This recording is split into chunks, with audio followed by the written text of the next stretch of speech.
દેવનું મંદિર છે અને બહુ પુરાણું છે, 1966માં લગભગ બનેલું છે. અને બાજુમાં આ કહેવાય શું કહેવાય બાદનપર ગામ અને બાદનપર ગામ આવેલું છે. અને પાણીનો પેલું છે, પાણીનું તળાવ જેવું ચેક ડેમ, એટલે સારું છે. અને ઝાડવા પણ ખૂબ જ છે. અહીં પ્રસંગ કરવો હોય તો જમણવારમાં મજા આવે. બરાબર.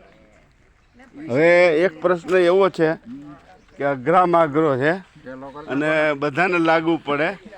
હવે આ કચરો કાયમ માટે હટાવવા માટે શું કરવું બધા ભેગા મળીને? તમને ક્યાં કચરો દેખાય છે ક્યાંય? ચારે બાજુ આ વિડીયોમાં આવી ગયો, સફાઈ યુટ્યુબમાં અભિપ્રાય મેળવીશ ને આ કચરો ક્યાંથી આવ્યો? થોડી મહાનગરપાલિકા હોય છે કે કચરો દૂર થાય. અહીંયા તો સ્વયંભૂ કરે તો સ્વયંભૂ જ હોય. તો થાય. જો પણ અહીંયા સમજાવવા માટે તમારે જેવા માણસોની જરૂર છે.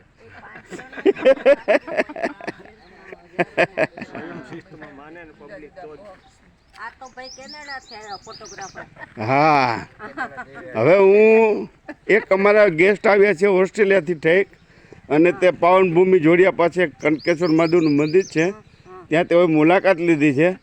અને અત્યારે એવા હિચકે છે ને કે એને તો આમ એમનું આખી મેમરી તાજી થઈ.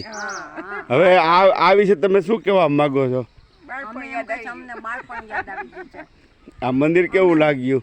મંદિર તો ફર્સ્ટ ક્લાસ, મહાદેવ રૂપ બિરાજા છે. પછી આ ગાર્ડન તો નાના બાળકોને માટે છે ને, અમે અત્યારે નાના બાળક નાના જ કહેવાય. વાહ વાહ, સરસ સરસ. લ્યો, આપે આપનો કિંમતી સમય આપ્યો તે બદલ ખૂબ ખૂબ આપનો આભાર. હા, કઈ ચેનલ ઉપર આવશે ભાઈ?